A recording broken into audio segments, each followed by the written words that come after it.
All right, so we are officially recording. Again, my name is Ayana Watkins. I'm the director of the MBA Incubate Initiative. And this is a webinar called Introduction to Faith-Based/Rooted Organizing. We're so glad you joined us today. So glad to have all of you online with us. And we look forward to sharing this time with you and learning together. I'm happy to introduce my Incubate Program Associate, Larry Morris, who's going to tell you about our panelists today. Excellent. Thank you, Ayana. Well, once again, we welcome you to the webinar that's about the introduction to faith-based and faith-rooted organizing. And the purpose of this webinar is to provide space and opportunities to learn from people who are doing faith-based and faith-rooted organizing across the United States. So I would love to introduce our panelists for today. First up, we have Reverend Dr. Deetra Wise-Baker, who serves as the MBA Organizing Specialist. In this role, she challenges congregations to engage in systemic level work in racial reconciliation. Deetra also works full-time as a chaplain and program development manager for the Episcopal City Mission, which is a nonprofit providing chaplaincy services to incarcerated children in the St. Louis metropolitan area.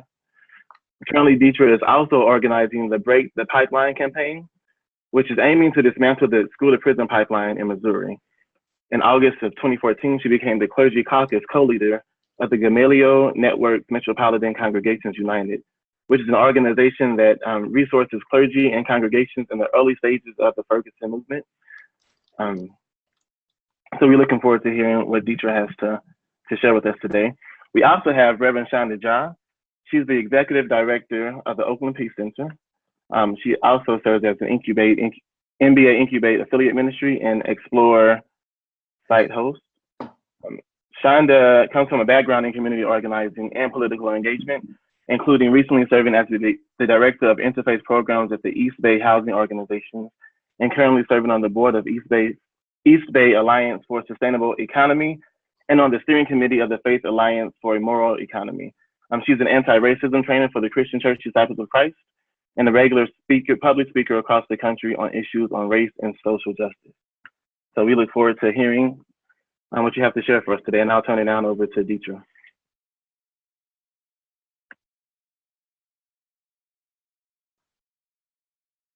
All right, well, welcome everyone to an introduction to faith-based and rooted organizing. Good to be with you.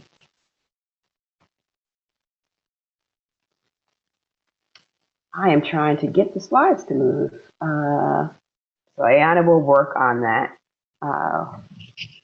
Give us 1 second.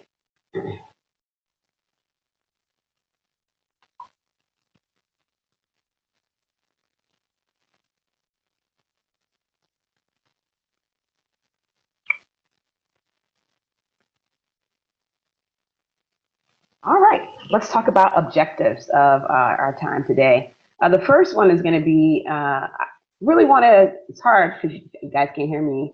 I can hear you, I can't hear you, but you can hear me. But I want to talk a little bit about the challenges and the gifts that faith communities bring to this work, and we bring both. And so we're going to delve into those, and some of you have quite a bit of experience, and so you'll know exactly what I'm talking about. The next thing is to kind of, what are some of the theological shifts we have to make, emotional shifts, some of the elements that are going to help us move from serving our communities to organizing our communities. And sometimes when people are kind of get unclear and foggy in this work, it's because they haven't really embraced some of the shifts that need to happen to move from serving to organizing. So want to talk a little bit about that. And then both me and Shonda are going to do some introduction work around, what are some of the basic concepts of faith-rooted and faith-based organizing. And then at the end, we want to make sure that you can just walk away from the webinar and you don't kind of have any next steps, just some simple next steps that you can take and make a little plan right here on the webinar so that you can take the conversation today and bring it back to your communities and the places that you serve. So let's talk about God's call to us around organizing. I think me and Shonda would both say that, we believe that communities of faith are called to this work. The first call, I think, is exemplified here in Exodus chapter 3, when there's a command from God that says, I am sending you to Pharaoh to bring my people, the Israelites, out of Egypt. And so the call is to actually bring people out not to leave people bound in systems of oppression, but to bind with them, connect with them, and to bring them out of the system of oppression. And so the church is a great organization that helps to companion with people, is friends with lots of people in the community, in our neighborhoods. We companion people in oppression. But one of the things that the church has to accept and answer is this call to bring people out from under this oppression. I come from a people who were promised liberation, in the church, but whose real liberation was not realized. And so we had to organize, we had to fight, and are continuing to fight for that real, concrete, here and now liberation, not something that's promised to us in the by and by. So the church has to begin to decide if it's going to answer that call. The other call, I would say, is that are we going to accept the call from God to take up the cause of the oppressed? Some of us are not necessarily from oppressed communities. We're not necessarily a part of oppressed folks, and so we have to decide if we're going to listen to the stories and take up the cause of the oppressed. We can't be neutral churches. Oppressed people are going through lots of different issues and injustices, and so the church will have to decide if it's going to answer that call. And finally, the Lord's Prayer calls us. It says, thy kingdom come, thy will be done on earth as it is in heaven. We have to sit as people of faith and say, where is the gap between heaven and earth? And how are we going to pray with our feet? How are we going to close that gap? And so I believe that a faith-based organizing is a call from God to close the gap between what we say we want on heaven, what we believe we see in heaven, and what's happening right in our neighborhoods that's so different from what we imagine the peace and shalom that God wishes for our communities, and how we are called to be about closing that gap. So that's some of the calls I believe we have as we enter this work from God. So what are some of the challenges and the gifts that churches and faith communities bring to the work? In Ferguson, one of the things we realized right away, a lot of the young people were like, we don't know you, we don't know you. We haven't seen you. Are you out here for the cameras, for the media attention?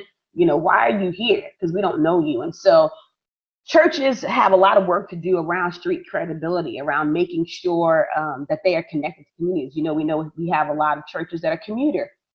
People come in, our people come into worship, and they leave on Sunday. They don't live in community, they're not connected to community. So one of the challenges is that we have to be seriously intentional about connecting with people in our neighborhoods and making sure that they know who we are before a crisis hits, and in order to do this work.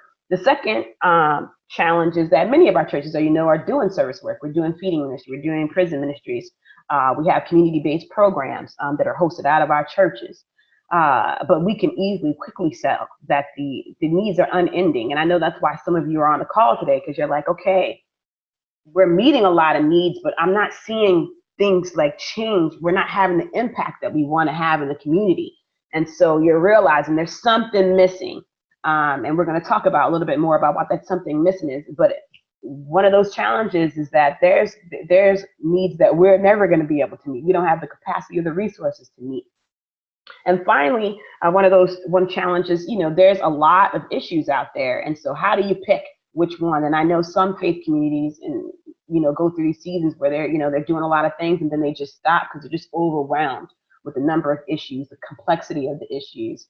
And so what I want to encourage you today is not to get on the justice bandwagon. I know justice is kind of trendy and hot right now, but to really discern and hear from God what God is calling your community to do, your neighbors to do, to change in the world, and to stick to that. And don't feel guilty when another hot justice issue comes and you don't feel called to it, but to support your brothers and sisters working on those issues in solidarity, but stick to what God's called you to. So those are some challenges. Some gifts that I want to lift up is that we know that when a church or a synagogue or a mosque or a humanist organization like the Ethical Society, when they're in the community, it makes a difference. the resources, the programming, the moral vision makes a difference in the community. So don't think that we have nothing to offer this work. We have a lot of unique things to offer this work. And one of the things we learned in Ferguson, there were lots of voices in Ferguson, but people were looking to hear, what do the people of faith have to say? What are the scriptures? What are the prayers? What are the things that you can offer to help us be grounded spiritually in this work? And the key is that it's a moral voice and not the moral voice. So as long as people of faith come and realize that they can offer a moral vision, not the moral vision, people are so willing and open and glad to hear from the community of faith and are looking for our voice inside the work.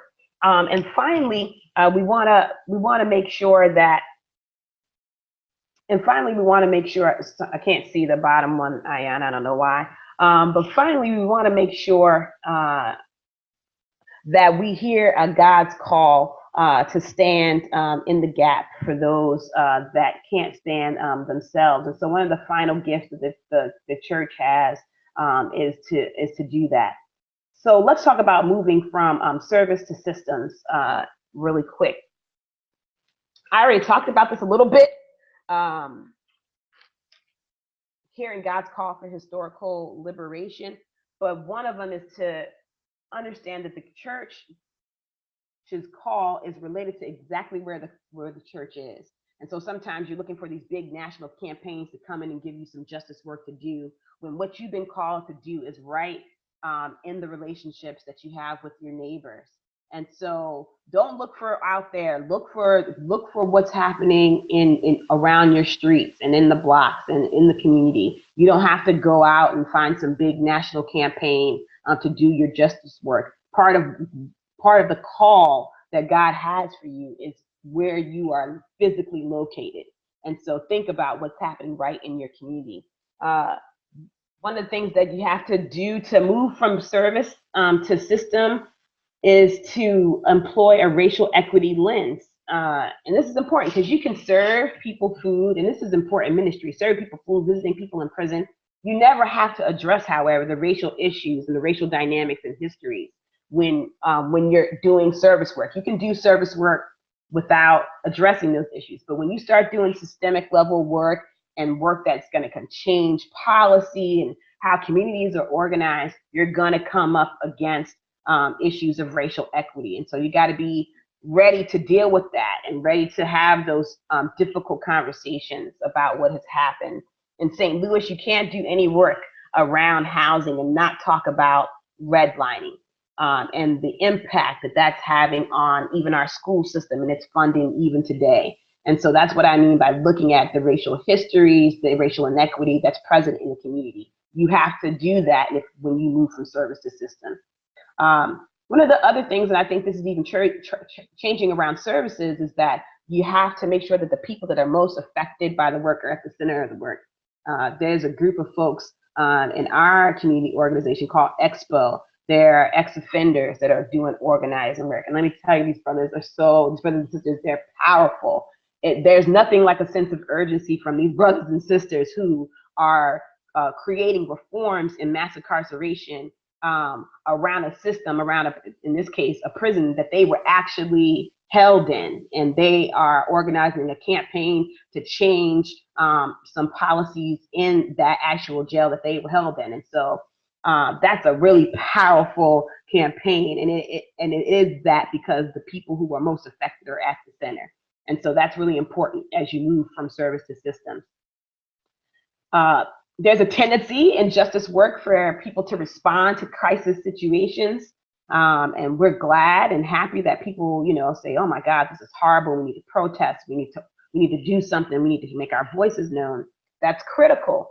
But what's even more critical is that after the crisis has passed, doing the follow-up work, doing the building of the relationships, holding people accountable, continuing to lead deeper reforms.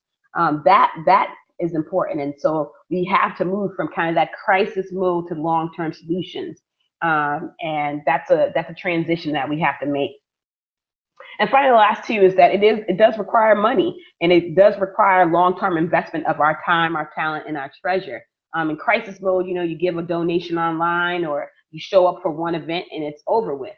But when you're working to change systems and reform systems and change your community, it takes long-term investment of time, talent, and treasure. And this might be the most important thing for people that are trying to make a transition. It's taking a stand on a controversial issue. We have a lot of neutral churches out there, a lot of neutral pastors and lay people. We don't want to get in any political fights or battles. We don't want to do any of that. But when you're moving to start doing some work in a community, in your neighborhood, you're going to have to take a stand. You're going to have to say, you know what, we understand you want to improve our neighborhood, but we don't want people to be kicked out of our neighborhood that are poor or struggling. We don't want homeless people to have nowhere to sleep. You're going to have to actually make a stand on some controversial issues. For us, it was on policing. No, we don't think all police are bad, but we did need to make a stand about how we want police to be held accountable. And making those stands is sometimes very controversial and difficult and uncomfortable for people of faith, but they're very important.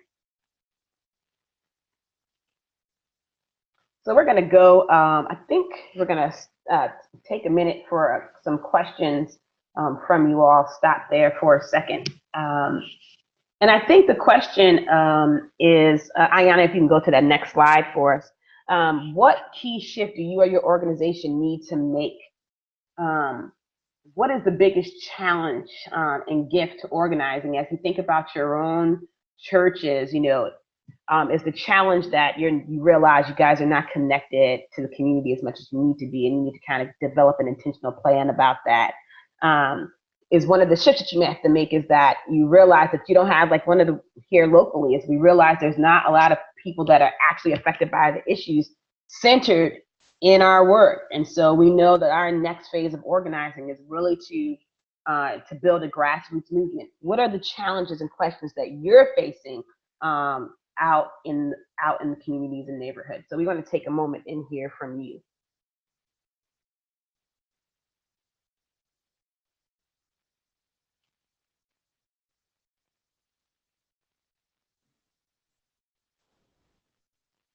Ayanna, I don't know if you want to come back on and share the chats that are there. I was just clicking around for that.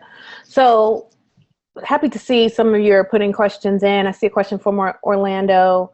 That internally focused survival, that sense that the organization itself needs to survive and all the stress and the thoughts around that.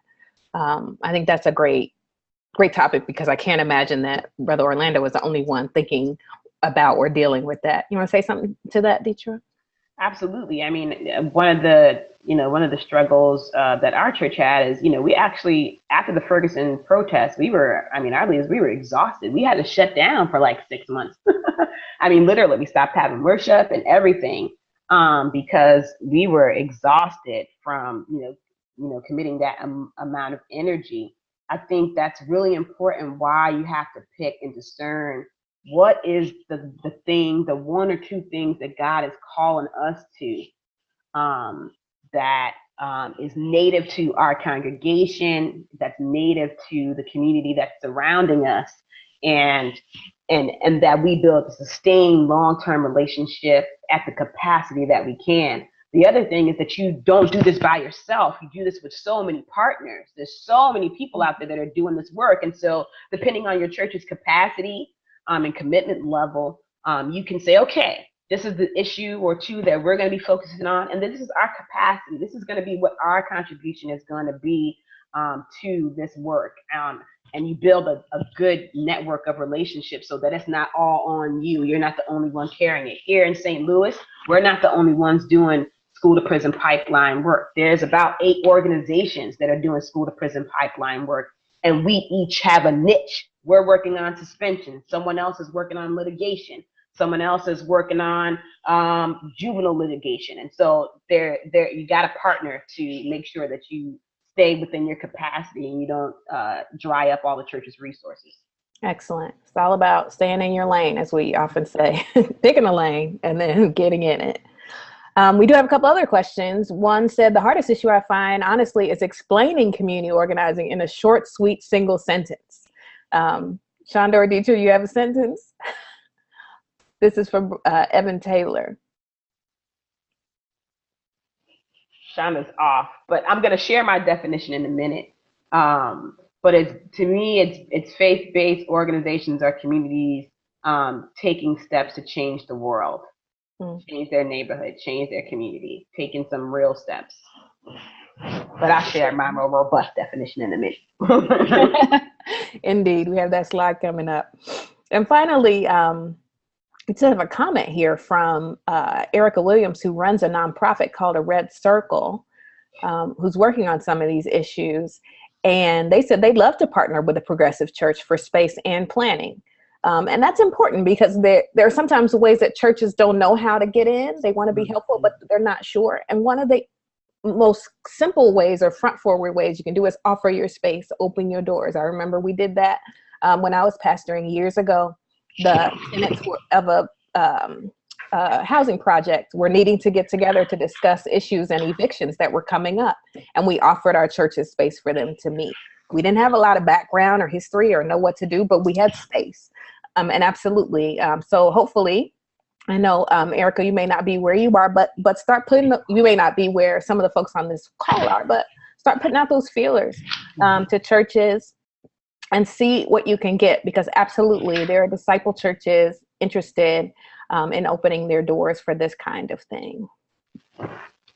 I'm gonna close it right there, but I'm not lost the question. So I know we have a few more coming in and we'll just come back to them a little later in the presentation. Oh, and Erica's saying she's in Florissant. So, so maybe Dietrich can help you very directly to find some of those churches that might be able to open their doors. Thank you. Yeah, you got lots of friends here. All right, Dietrich, back to you. All right. So let's talk about a basic a definition to faith-based community organizing. Ayanna has control of my slides there. So. Yeah, I'm working on it. It's a little bit of a delay. So as you guys are thinking and filling out there, I know some of these challenges, these transitions that we have to make. They take a little bit of time, but if you identify one or two of them and you work on it, you can make this transition. Many organizations have. So how would I define a faith-based, faith-rooted community organization? For us, it's a call from God, and God's already out in the community working. I mean, the young people were not waiting for us, y'all. The Spirit was among them and moving with or without us, I must say. And so we joined the Spirit and the Spirit's work that was already happening in the streets, that's already happening in communities. St. Louis is blessed. We have organizations that have been organizing grassroots for over 50 years. We have something like the Organization for Black Struggle, organizing for a long time in our community. And so God's already at work in partner organizations that may not even be explicitly faith-based. And so you join that work, you connect with that work. And for us, it's confronting what I call institutional sin. We focus on individual sin, but there's institutional sin. And we demand systemic, economic, and political changes to create a more just world. So we're looking to see something shift, something change in the community. Less kids suspended, more kids having exits out of the juvenile justice system instead of entrances into the prison system. And so we want to see those concrete changes and shifts in policy happen, making sure, for example, in St. Louis, that every kid has representation and that we don't have one lawyer representing 400 kids. We feel like that's egregious and a violation of their constitutional rights. And so those are the kinds of things that we mean when we talk about demanding economic, systemic, and political change. Another way I've heard people talk about it is that you sense that some of your major values have been violated. Your values about every kid having an education, about everyone being able to be safe, everybody being able to have fair and decent housing, that you sense as you look around the communities that that vision has been violated, that the dignity of human beings and human life has been violated in some way. And you want to express that violation in the public square, just not in your, your coffee table conversations or at church, when you hear the preacher talking about it and talking to other congregants, but you actually want to do something about that in your community. And you do that by linking up and forming some direct action in the form of campaigns or something like that. So this I've made up, and it's because there's something we got to kind of talk about that's a little sticky, but hopefully we can kind of hold it all together. There's different ways of organizing. And so I want to distinguish what I'm talking about from other things that are happening that are important, okay? And so there's protests out there, which a lot of the Black Lives Matter movement, that's a lot of what happens. There's organized for protest, sustained protest to bring attention to issues in the community. Mobilization, which is, I think Dr. Barber is famous for mobilization, bringing large, diverse coalitions together around certain issues, around certain legislation. That's another form of organizing. But faith-based community organizing is more local. It's more feet on the ground. It's long-term. It's something that continues. It doesn't stop. So it's not over when the protest is over. It's not over when the Moral Monday action is over. It happens in church basements. It happens in the mayor's office. It happens in the principal in the school. And so it's local people, local church people, people affected by the issues coming together and continuing to work on this day after day, week after week, month after month, whether it's a hot issue or not. So that's just a little bit on the organizing continuum. So how do you create a faith-based organization? You're starting to get a sense of this. You're going to have to find some key leaders, whether in your church or your organization, and connect with some local organizers, connect with some local partners that are already doing some of the work. Form a core group and make sure community neighbors are there, and make sure that people are affected by various issues across the community are part of that group. Get some training. There's lots of different groups that do training. Figure out, and they have different personalities, all these different community organizing groups. Some of you already know, that's why some of you are not organizing now, that these groups have some different personalities and, have their own issues, their own human stuff. It's at the church, it's in the community organizations too, okay? So you're not gonna get away from humans and the things that come with humans in organization, but find what works best for you and for the issues you feel called to in your group, and connect and get some training. Spend some time with God and really discern what you're being called to. We had to do that as a church. We had to stop because some faith-based organizations will have you running all around the city, all around the country with your head chopped off. They're on healthcare one week, on jobs the next week. You can't do all that. You can't sustain all that. And so you have to really sit down and say, okay, what are we going to do? And make sure that what God's calling you to do is how your work is directed, and not what that organization may feel called to is directing you. And then create a strategic campaign around those issues, and fight until you win. And fight until you win. And then when you do, celebrate. We had a great celebration of some of the wins that we gained through the Ferguson protest and the organizing work that happened before and after that protest. And so we had a celebration here where we recognized the people that, whose names hadn't been called, the organizations who did work, who no one was gonna say anything about them, but we knew that they had been doing work and would continue to be working. So we celebrated them and honored them in a beautiful celebration. So you want to stop and do that.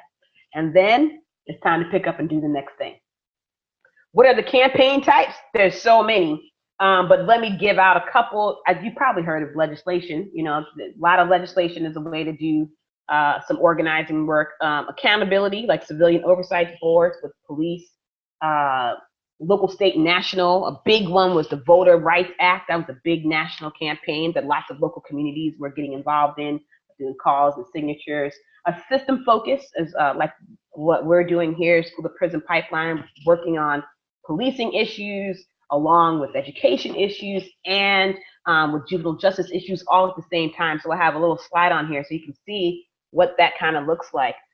We have some partners on the phone. They're doing neighborhood focus. You know, they're worried about gentrification in their neighborhoods. And so they're working on issues around that, like land trust groups. They're trying to make sure that some of the community stays with the community after other people come into the community and try to take the community. And so that's neighborhood focused. Structural reforms, that things like redistricting, so voting is fair, limiting the amount of money that can be contributed into campaigns so that voters actually have a real voice, and that companies can't outvoice us with their dollars. Those are structural reforms, and ballot initiatives that might change constitutional amendments in states. And so these are just an example of the kind of campaign types that you might come into as you do your work on a various number of issues. So this is just an example of a system-focused campaign. You can see at the top the 3 systems that we're working on at the same time. And then if you go into education reform, for example, one of the issues that we've worked on in the past year is getting, I know it seems radical, getting people not to suspend kindergartners through 3rd grade. How sad. What we do, we suspend kindergartners from school. And so getting our principals and our schools to understand that that's the beginning of pipeline issues, not suspending our students, making sure that kids stay in the class. And so that's an example of a campaign that we won in our community. And now we're moving on to another issue. We celebrated that. It was a great win for our community. It was exciting as we built partners and relationships with school districts. And now we're moving on to some deeper work on school discipline culture. And so, so that's sort of what it looks like. I'm pretty much wrapping up. This is just these are some major networks around the country that you can connect to. I just want to also say that there might be some indigenous native organizations that are part of your community that no one will know about them. You know, I give OBS here in St. Louis, Arch City Defenders, I mean, doing amazing work. They're not everywhere. They're just here in St. Louis. And I'm sure you have those niche kind of organizations in your own community. So make sure that you do your research and reach out. But here are some oldies but goodies that are out there. BLM is out there. They're pretty much on the protest side, but different chapters are moving different directions, moving up the continuum of organizing. You have DART in the based in the Miami area. You have Gamale, that's the affiliate that I'm associated with. A lot of people know them because Barack Obama came out of Gamale. He organized with the Gamale affiliate. IAF, they're a little bit smaller, but they do really good local work when they're there. They do great neighborhood local work. And then PICO, a lot of people know PICO, especially on the West Coast. They're big, one of the more the well-funded organization. And they do great work as well. So just figure out who's around and connect with them. So I think we're going to stop there and ask you guys a few questions just around, okay, do you know who's around you? You know, have you heard of any of these kind of major national networks, or who's kind of your homegrown niche folks? And what kind of campaigns have you participated in or seen, you know, have kind of passed you by? Like, oh, okay, there was a state campaign, or there was a Raise the Age campaign to raise the age of when juveniles become adult, can be prosecuted in adult court. What kind of campaigns have you heard about in your community? So we'll stop there and get some feedback from you about that. Excellent. And as you're putting in your questions or your answers to her questions, rather in the chat box, we are going to use this time also to lift up some of the questions that came in over Q&A while we were talking. So Monica asked, we're just beginning our second year of both the service and the organizing model. Our church and community is great with one-time events and holiday giving, but the biggest struggle is consistent giving of time, talent, and treasures. Are there some creative and proven ways we can address this need for consistent giving? Yeah, I think you know, capacity is a real struggle for churches and for organizations, and so again, that partnership is so important. One of the ways that we do it here locally, I mean, sometimes it is. It's like pulling. It's really hard to pull churches and to get them to stay. But building that core group of folks in the church that are connected to the organization is really important. So we found that when we use a tool called one-on-ones, where we build relationships with folks in the church and the leadership in the church, we find that those are really important, and that it has to be something that the church is passionate and cares about. It just can't be some random kind of thing that this other organization is working on. So when it's something that the church really cares about and those relationships are being nurtured constantly, frequently, we find that we have more consistent participation from the pastors, the leaders, and then that core group of folks in the church usually who are really fired up about the justice side of things. That's excellent. And a core group is key and you'll hear that over and over again in organizing talk, how you don't need everybody. You need what they say, a small group of committed citizens can do a lot. So, and this next question might feed into this first question as well. Lloyd is asking, are there resources available, Bible studies, books that we can share with congregants that might not understand the importance of community organizing? So where can we get resources on the theology of community organizing? It's a weakness in the work, I think. Shonda will say more about this, I'm sure. It's a weakness in the work. One of the things we're trying to work on in our denomination is producing some of those resources. But the UCC website does have a decent section about it. And I'm going to tell you the best site I found on community organizing is from the Universalists. The UUs have an amazing book, website, resources, everything you would want to learn. Obviously, it's missing maybe some theological commitments that we might have across faith groups, but those are some great resources. There are some books out there that we can refer you to. I'll type some in the chat box so you'll have them. But that's an area that there needs to be growth. Can I just add one quick thing to that? I know the disciples, we have a justice primer, which is not necessarily about community organizing, but I think it's a tool that disciples that we do have. They can at least help congregations and individuals think about what does it mean to do justice work on their way to community organizing. So I can put that link in the chat box as well. Excellent. And you should, this is for all of you, have a function in your chat box where it says more down at the lower corner. And there should be an option to save this chat. And you may want to do that because when the meeting ends, your chat box will disappear as well. So go ahead and make sure you've pushed that before you sign out. And then you can have access to all, not only these great questions, but some of the great answers and links that our panelists are going to put in. We do see a shout out to More Squared from Gabriel. Dieter and I are familiar with those folks. On the Missouri side, really excited about the work that they're doing. And absolutely, and in places that, like in Kansas City, there are a lot of disciples involved in that already. This Gabriel is seeking similar organizations where he is in Louisville. And I'm not sure if Dean is signed in, but Mission Behind Bars and Beyond is another Incubate affiliate for MBA that's made up of disciples and others who are working on ex-offender reentry work.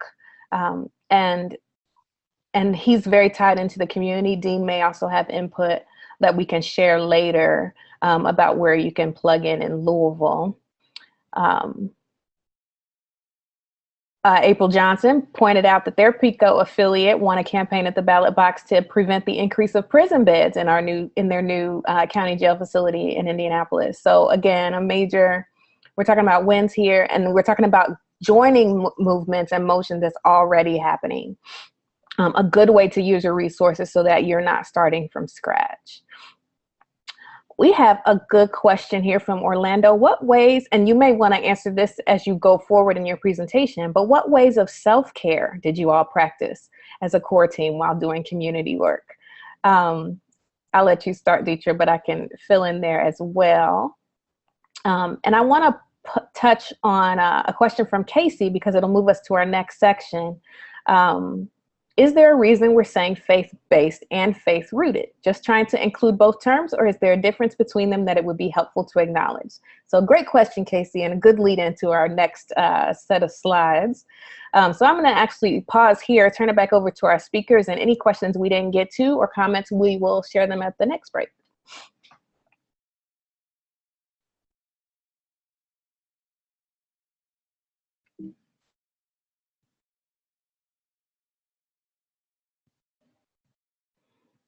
I'm just trying to move my slides. You know, technology is so awesome. There we go.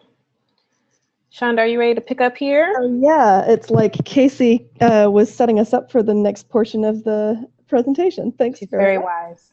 Yep. So we're talking about both faith-based and faith-rooted organizing. And something I would like to say is almost any time people are bringing their deepest and best spiritualities into organizing work, they're actually doing faith-rooted organizing. So it's a term just to add some nuance to faith-based organizing, which is a very specific model of organizing that was developed by a man named Saul Alinsky, kind of known as the father of community organizing in the United States, although I feel like there are some civil rights leaders who would maybe beg to differ with him on that claim. And Saul Alinsky recognized the power of the numbers in congregations. If he could get whole congregations on board with community organizing campaigns, the power of those numbers would be overwhelming to people in positions of political power. So he recognized one part of what the faith community had to offer. Why I'm really grateful to get to work with folks like Deetra and Larry and the folks doing the kind of organizing that they're doing is they're filling in the gaps of what Saul Alinsky didn't realize was actually the greatest power of the faith community, which is starting with the question, before we do anything else, of asking, what is it that breaks God's heart? And so I want to talk for a minute about the importance of multisectoral organizing. That's a fancy term, but a mentor of mine, the Reverend Phil Lawson, who was really involved in the Nashville lunch counter sit-ins, who was a really key leader in the nonviolent civil rights movement of the 1960s, we were at an event where we were talking about immigration rights, and it was all a very diverse group of faith leaders trying to figure out how we should be mobilizing to address the injustices in the immigration system. And Phil stopped us about 20 minutes in and he said, listen, during the freedom movement of the 1960s, the faith community weren't trying to figure out the legislative issues and the legal issues and the communications issues. We had lawyers and we had policy advocates and we had communications experts and we had community organizers who did those components. That allowed us to do what we needed to do, which was bring the deepest of our spirituality into our work. And so in the Philippines, there's a really strong tradition of making sure that all of the sectors are represented in organizing work, so that there are folks who represent mothers, there are folks who represent teachers, there are folks who represent students and workers in the field and workers in the factory, so we can build a much more rigorous and rich organizing movement. And within that movement is the faith community. So the faith community doesn't have to do everything. Orlando, I think you had asked a question earlier about how do we get faith communities to work with secular organizations. And for me, I've found that this has actually been really good news to a lot of churches that think, well, we can't do a whole organizing campaign by ourselves. You don't have to. That's the great news. If we can embrace, and this is the challenge both for faith communities and secular organizations, if we can embrace that teaching that the Black Lives Matter movement has brought to us around low ego, high impact, then we can partner with the folks who are naturally aligned with our work and bring the best of who we are. So for the next few minutes, I want to talk about the best of who we are. So faith-rooted, go ahead and move to the next slide on that one. faith-rooted organizing, I think, if you can. Nope, it's not cooperating. That's okay. Faith-rooted organizing, I think, yes, is better than the sum of our parts. A lot of community organizing work is about starting with people in a neighborhood's self-interest and then moving towards collective self-interest. And that's beautiful and powerful in a worldly sense. And the thing about us as people of faith is we recognize that there are things that are even more powerful than our collective self-interest. And what would happen if we organized as if God is real? Including, and this is hard for me on a daily basis in my organizing work, inviting our elected officials to be their best selves.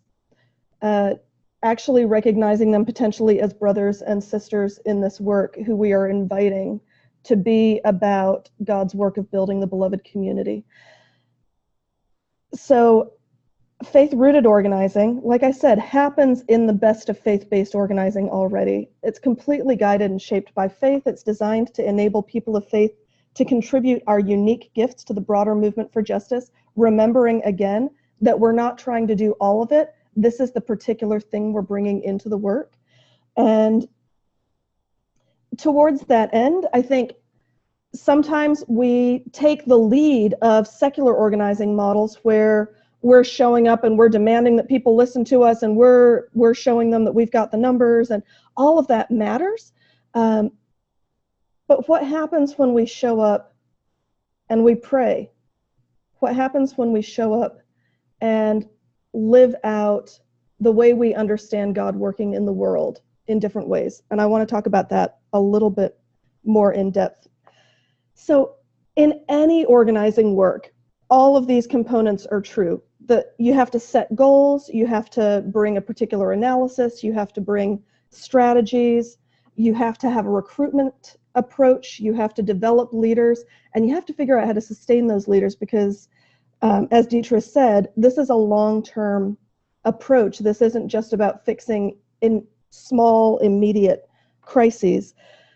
And the way that we do all of those components within faith-rooted organizing is grounded in the understanding that God is real. So when we talk about goals, it's important to set our goals around campaigns, around specific policy issues going on in our communities, and I think grounding ourselves in the spirituality of understanding that pure goals, as Mahatma Gandhi said, can never justify impure or violent action. They say the means are, after all, just means. And Gandhi said, I would say, means are, after all, everything. As the means, so the end.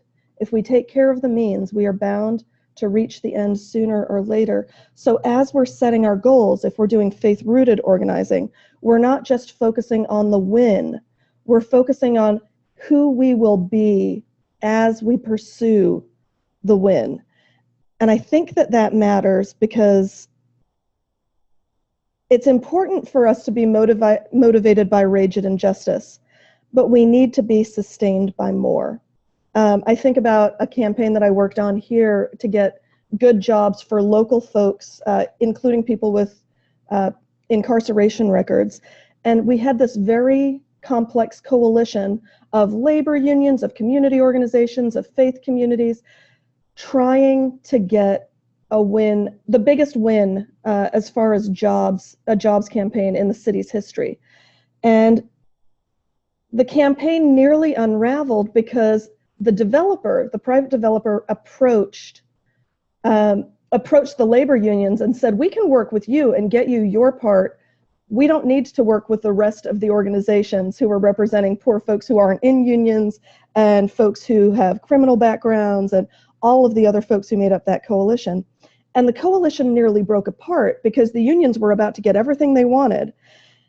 And it was a clergy person sitting at that table who said, you know, I'd like for us to pause and remember who it was that caused us to come into this coalition in the first place. And he didn't use religious language. He just invited people into a time of quiet reflection on the faces and names of the people they were there to transform the city for.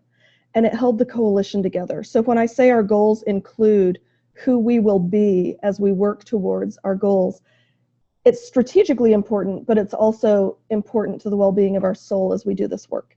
So strategies, you all know the scripture that Jesus calls us to be wise as serpents and innocent as doves.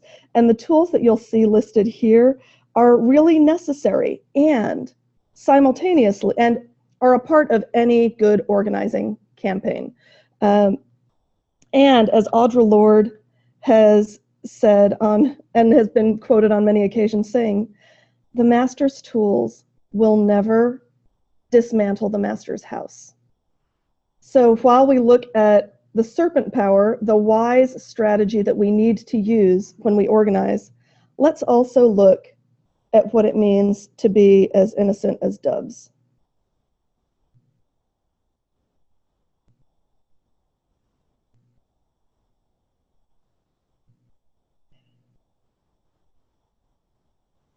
So Alexia Salvatierra, along with the Reverend James Lawson, put together a model of faith-rooted organizing that's meant to bolster and support the faith-based organizing work that's going on in the world and can function on its own as well.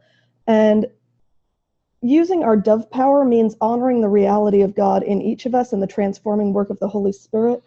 And I suspect everybody on this call can point to a time that from a numbers standpoint, from a money standpoint, from an influence standpoint, we shouldn't have won a particular campaign. But because we believed in the power of God and brought that power, that maybe intangible power to bear, that miraculous things happened. I know we don't have enough time for me to tell the 12 different stories I'd love to on that. So let's keep moving to the next slide.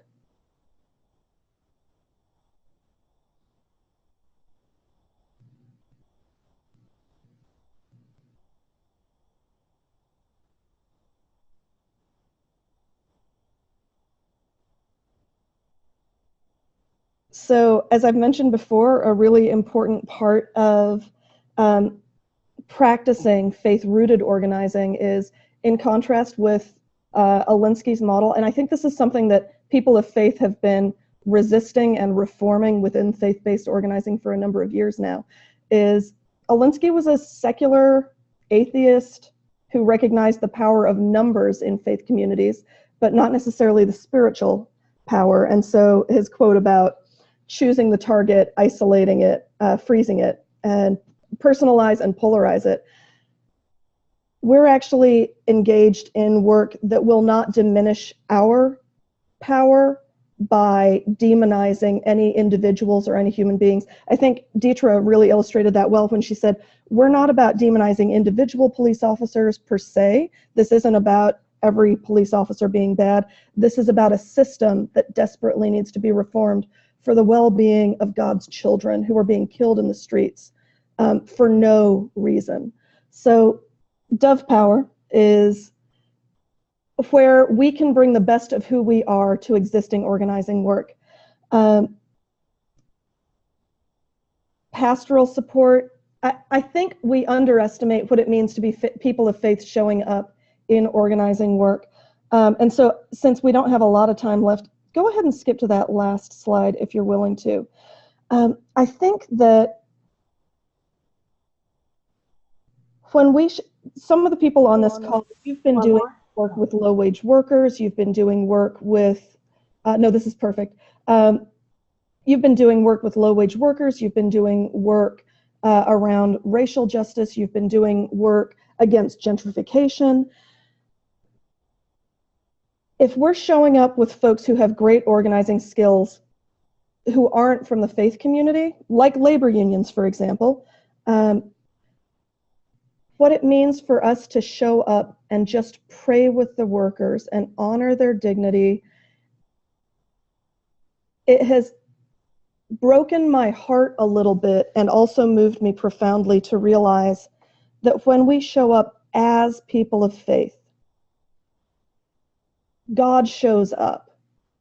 A lot of the folks I've worked with on the front lines, and I've been doing organizing work for over 20 years now, a lot of the people on the front lines, their pastors do not have the courage to show up with them when they're picketing.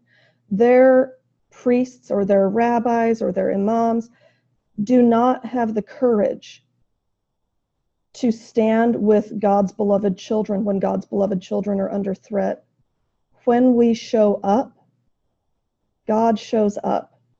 I've done funerals, I've done weddings, I've done baptisms for workers because they knew that God had shown up on the picket lines with them in ways they never experienced when they went to church. And so to me, as much more as I wish I could say about faith-rooted organizing, there is something we bring to organizing work that it desperately needs. And we don't have to do all of the components. We don't have to be legal geniuses. We don't have to be policy experts. We need to bring God into the space with us because the people there are already doing God's work. It just means so much when we can bring a pastoral word, a word of compassion, honor the sacredness of their work. And so this picture is from a campaign at the Castlewood Country Club where workers got locked out, and they were picketing for 2 years to get back decent wages and health insurance. And in the midst of that campaign on Good Friday, we did a washing of the feet of these workers whose feet were doing sacred work. And the workers recognized the divinity within themselves in that moment in a different way. So that's a little bit about faith-rooted organizing. If I can just share one tiny, do I have time to share one tiny example? Okay. There's a lovely Unitarian church in Oakland, First Unitarian Church of Oakland, and they suddenly realized they needed to be engaged in the work of addressing mass incarceration and the injustices of the criminal justice system in Oakland. They knew they didn't have the bandwidth to create anything. They knew they would burn out if they tried to create anything from scratch. They discovered an organization, it was started by Van Jones, called the Ella Baker Center, which was doing phenomenal work on that front. And they just called up the Ella Baker Center and said, our church has decided we're going to support your campaigns. And the Ella Baker Center is very like diehard, hardcore, young radical activists who were like, wow, we really don't know what to do with people of faith, but you want to be a part of this? And they were like, yeah, we really do. And they were like, okay, we're doing a rally in front of the courthouse. And the church was like, we'll be there. And so the Ella Baker Center was like, well, so your church people, do you want to pray? Yes, we would love to pray. And so they prayed with the family members of people whose children were unjustly incarcerated in our county court system. That's the kind of thing that the Ella Baker Center would never have known to do, would never have known how to do. The folks from that church don't know how to organize a campaign from scratch, although they're learning. But for the families to have not just the radical righteous fury about the injustice that was being done, but to have God's heart grieving with them at the same time was, I think, some of the best of what faith-rooted organizing can look like. Beautiful. Thank you, Shonda. Why don't we take a pause here and address some of these questions that are coming in through the chat box. I want to just name some of the other folks, some of the other organizations that people are working with and familiar with in their area. So someone named All In for Washington, Clint Collins named All In for Washington, a multi-organization campaign to reform the upside-down tax structure for state revenues. Nancy in Denver called American Friends Service Committee, which is another group that is in more cities than that one. You may be able to find something from them close to you around immigration rights against ICE and deportation. Larry put in the list, the link for the Disciple Justice Primer, but it's to all panelists. So Larry, can you repost it and just change the little dot so that it goes to all panelists and attendees, the drop-down menu? And then Shonda named the book Building Community from the Inside Out, All of you should be able to see that one. And then the book FaithRooted Organizing by Alinskys Model and Peter Heltzel that Shonda called earlier. And is Peter a disciple, Shonda? Yes. Okay, I thought so. In fact, he and I are going to be doing a workshop at General Assembly on faith-rooted organizing on Sunday afternoon of General Assembly. Excellent. So some more places where you can kind of plug in. Miriam Gentle shared a name of a book as well, Organizing Church, Grassroots Practices for Embodying Change in Your Congregation by Tim Conder and Dan Rhodes. That's a Chalice Press book. And Larry's going to share that one to everyone as well.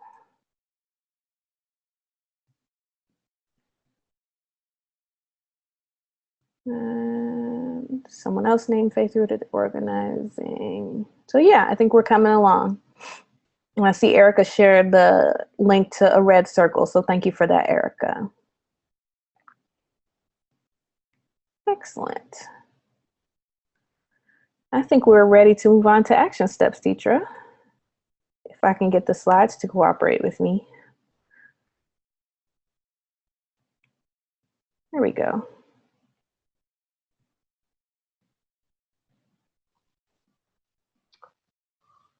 All right. Well, this has been great. Shauna, that was beautiful. Like, I get it now.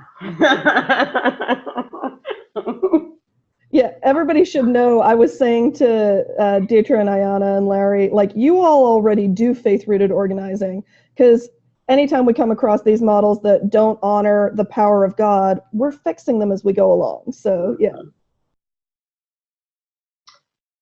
So some action planning out there. So, actually invite you to grab a piece of paper or something and kind of start answering these questions.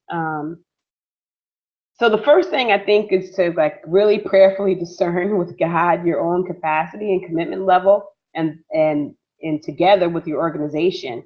One of the things we always ask people when they're kind of is to get a sense of where are you? Like, are you like someone who can show up every once in a while?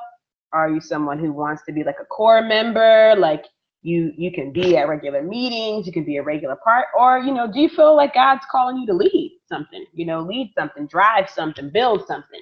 And just ask people to be honest about where they are. And that's the same thing of our organizational partners that come along. And we do the same thing with others. We say, hey, for this issue, we're a volunteer. We're going to stand in solidarity. When you guys have a march or you need some people to show up, pray, make calls, whatever, you got us, we'll do that. But we're not going to lead it. We're not going to be at your meetings. You know what I mean? So this is a good little rubric to kind of decide, discern what your capacity is going to be and where God's calling you.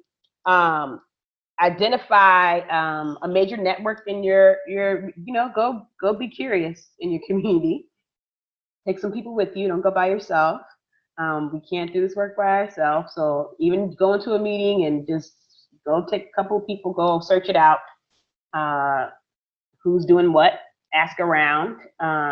People know more than you think. It's just people aren't asking these kind of questions, so you may not know. But just start asking. Put it on Facebook or something. People will start telling you who's doing stuff. Building relationships with your neighbors and partners. I cannot reemphasize this enough. This is the most important thing is we have to have relationships in order to do this work together, particularly in the community with people who are actually affected by the issues. So being really formal and very intentional and having a plan. Okay, I'm making a list of these are the people that I need to call and say, can I come and talk to you? And the purpose of going to talk to them is to build a relationship, to see what God's calling you to do together. And then decide if you can join something or if you have to build it. We know that there's gaps in communities where there's actually not a lot of stuff going on. Sometimes in some rural areas in particular, and you could be even in some major metropolitan areas. We know that there hasn't been any faith-based. I'm thinking of the North Carolina area. There hasn't been some sustained faith-based organizing work in a while, and so you might have to build it. You may not be able to join something because there's nothing to join. And you got to discern if you have the capacity to do that, and then find partners so that you can do it together. So those are my next steps. I'm sure Shonda has some too. She didn't put them on the slide, but I'm sure she has some. The only thing I would add, and this isn't an action planning step so much as we're always about building the beloved community, no matter what individual campaign we're engaged in. Whether we win or lose, we've got a longer vision. And so in the midst of planning those action steps, remember, it's not just about winning that campaign. It's about building God's realm here on earth. And that can get us through some hard times, and it can humble us during the good times. Amen to both of those things. We are at the place in our presentation where we're ready for sort of your final questions and thoughts. Before we do that, I wanted to ask one of my own and ask if the presenters can go into this a little bit. Let's talk about training. If an individual or a congregation or organization decides they want to be trained as a community organizer, what happens? What should they do? Where should they start? It depends on which group you're connecting with or how you want to connect. So obviously there's lots of community organizers that are happy to, come out and do some training with you. Each network generally has its own formal training. So for instance, in the Cabell network, we have what we call week-long leadership training. And so it's usually 4 of those across the country every year.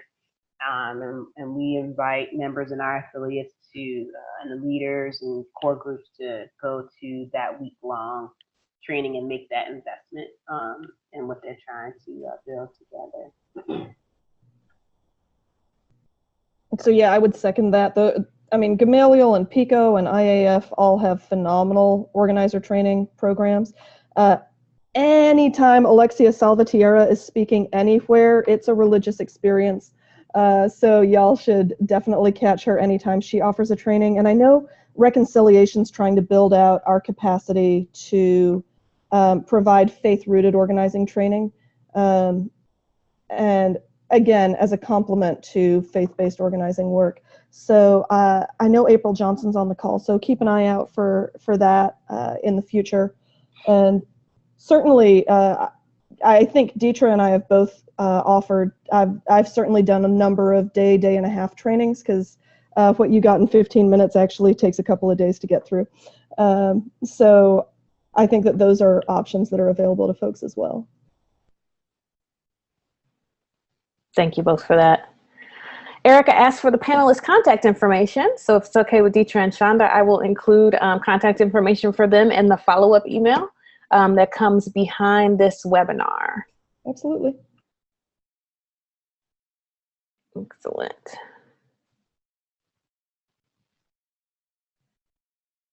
There's April. April Johnson is kicking in and saying that DART, which was on one of Deetra's earlier slides, also offers a week-long training.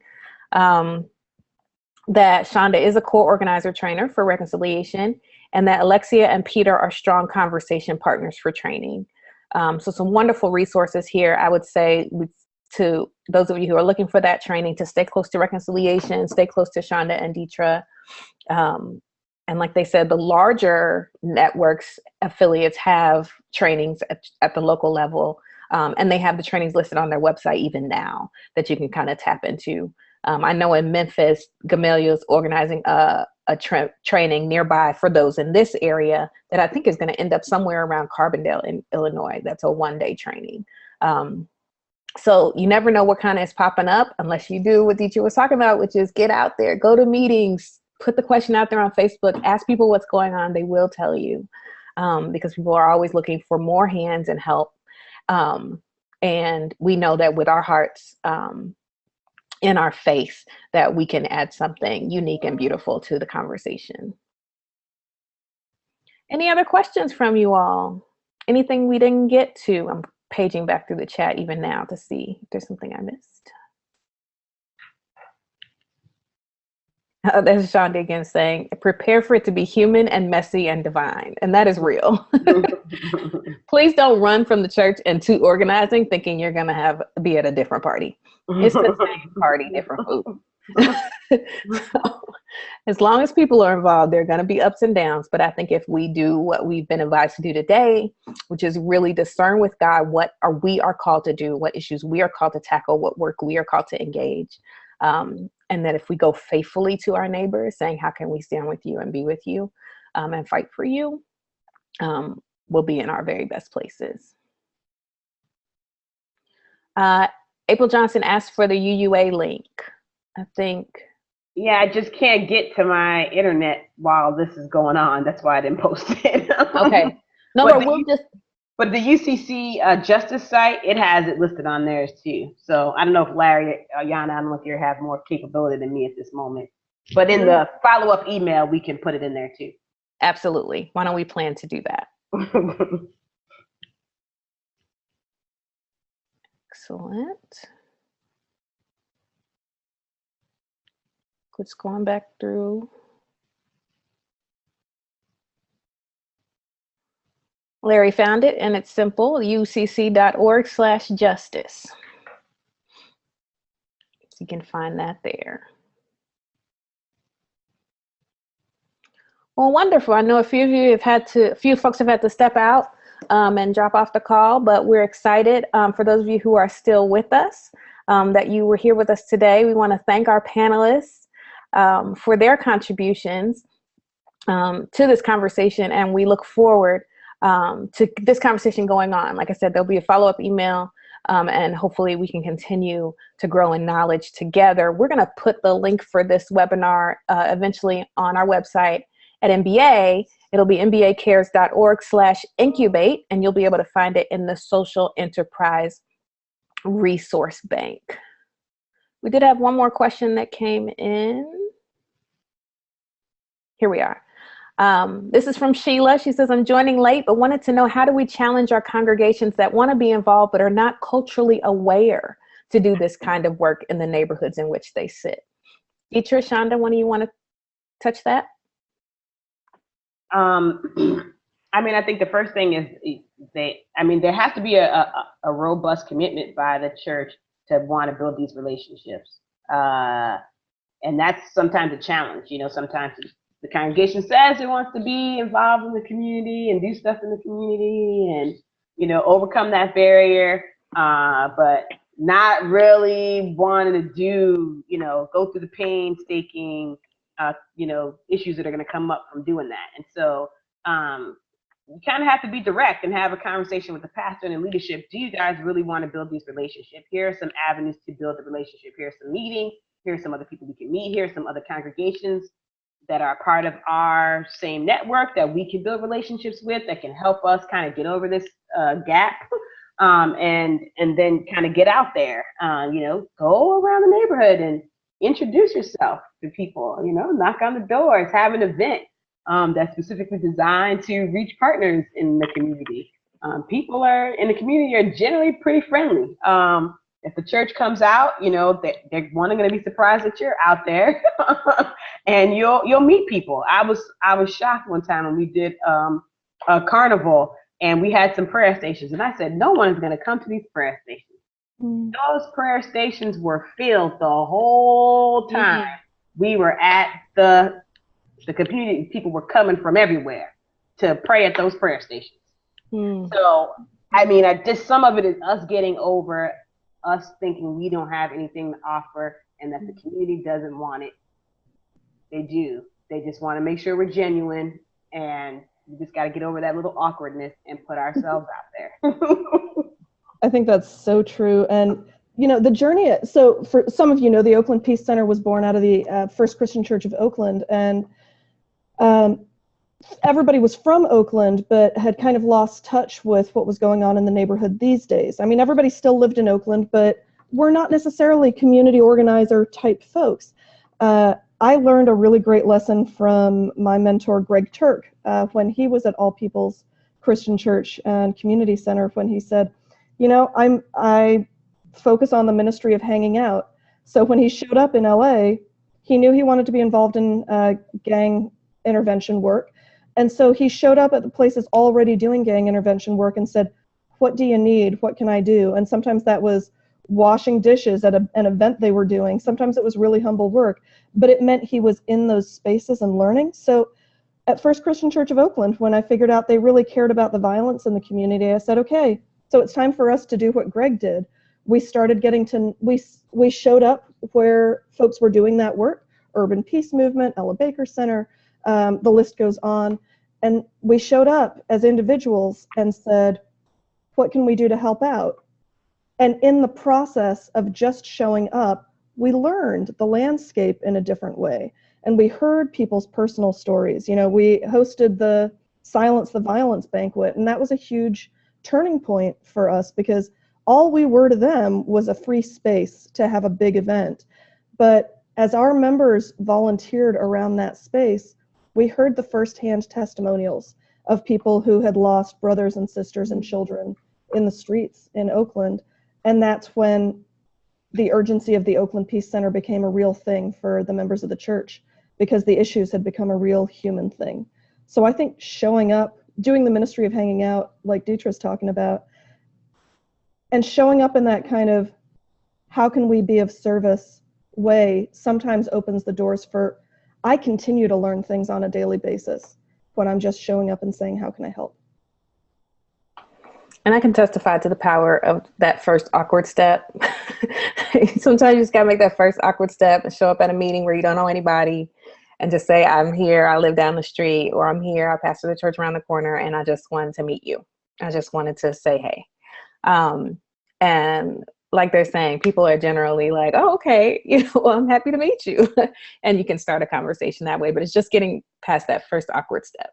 And then it gets much easier. I can testify. I also want to point out that to the degree that the cultural awareness that Sheila talked about in her question is about race, that you really check in with the reconciliation ministry to the degree that you are connected to the disciple community. Check in with reconciliation and think about having a training done at your church or in your region. Sometimes this happens so often in our churches, where sometimes white churches that are mostly white, made up mostly white members, find themselves surrounded by communities of color because the world has changed around them, and they don't know how to catch up.